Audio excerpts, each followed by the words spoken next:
Connaissez-vous le principe des croyances limitantes? Ces pensées qu'on se répète à longueur de journée de manière consciente ou inconsciente, à forte tendance négative, par exemple je suis nul, je vais jamais y arriver, qui nous sabotent et qui sont souvent le fruit de paroles ou d'actes vécus pendant notre tendre enfance. Je vais vous donner un exemple très simple. Imaginez un petit garçon ou une petite fille qui rentre de l'école hyper rapide sa journée et qui du coup va se mettre à chanter à tue-tête chez lui. Ok, face à lui, il y a un de ses parents qui lui par contre a passé une journée beaucoup moins agréable. Et qui du coup, totalement excédé, va lui balancer un tacle à la gorge du style « Bah arrête de chanter, tu sais pas chanter d'ailleurs, ok ?» La réalité c'est qu'il le pense pas vraiment, mais c'est simplement que sous toute l'émotion, ses paroles ont excédé sa pensée. Sauf que vu qu'il s'agit de son père ou de sa mère, le cerveau de l'enfant en devient fertile à cette information, et qu'est-ce qui se passe? C'est la naissance d'une croyance limitante. Et le pire, c'est que ces croyances ont cette fâcheuse tendance à se transmettre de génération en génération, voire même à l'échelle plus globale, à l'échelle d'un pays ou d'une culture. Le résultat, c'est que si elle n'est pas modifiée consciemment avec l'âge, c'est qu'elle risque de se renforcer, et que du coup on se retrouve avec un adulte qui va avoir du mal à s'exprimer en public, mais également à chanter devant qui que ce soit. Et lorsqu'elle concerne notre considération d'une autre espèce, notamment animale, ça peut rapidement devenir la raison d'un vrai désamour, voire même d'une extermination à grande échelle. Et pour illustrer tout ça, on va parler d'un animal qui est très présent sur le territoire français, le renard.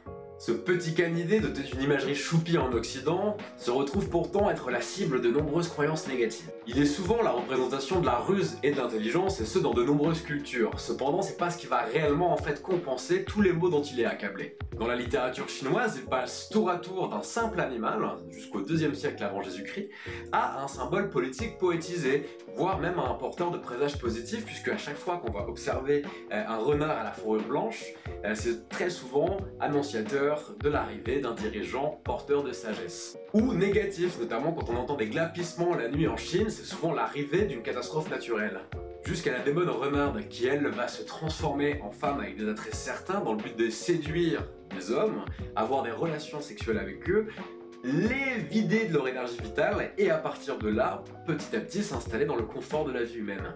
Tandis qu'au Japon, on parle du kitsune la plupart du temps représenté avec 9 queues et qui va être le messager d'Inari, divinité des céréales, des fonderies et du commerce. Et qui peut appartenir à deux catégories. D'un côté les Zenko qui sont les bons renards, qui vont être le symbole de la sagesse et du pouvoir infini, et de l'autre côté les Yako qui eux sont plutôt les renards des champs, symbole de la malice et de l'espièglerie.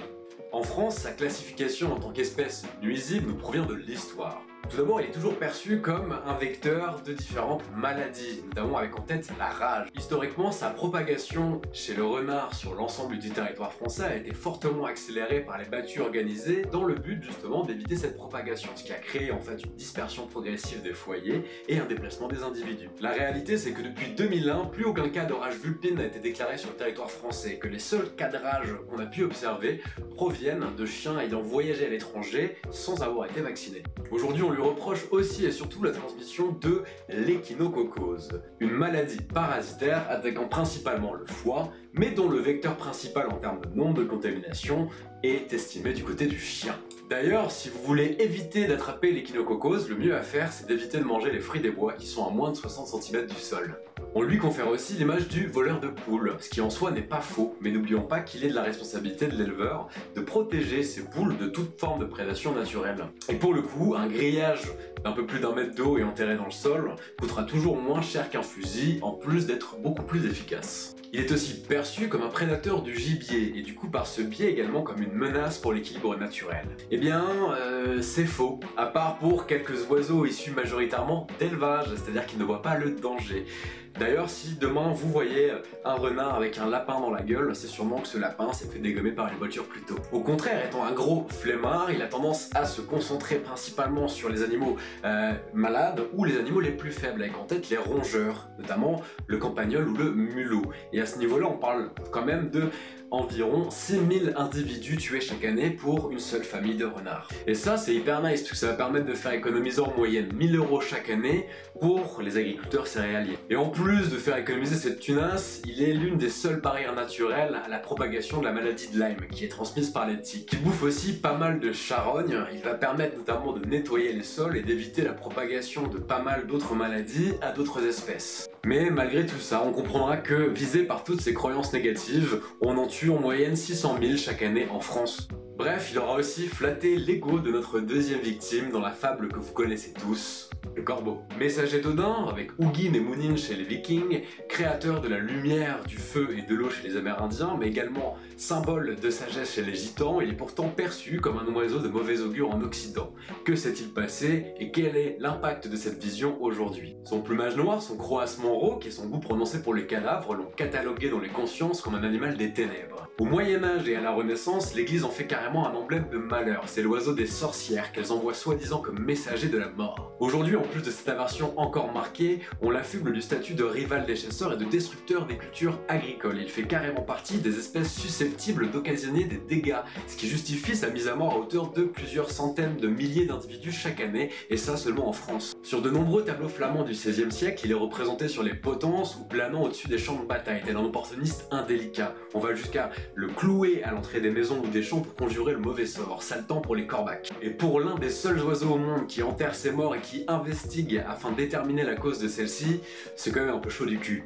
Alors en effet, il s'attaque à quelques proies de gibier et a également une tendance opportuniste. Il va s'installer proche des exploitations agricoles, c'est-à-dire là où il y a de la nourriture. Dans les villes, on le tèche parfois pour sa simple nuisance sonore, qui pourtant s'avère être bien inférieure à celle du trafic routier.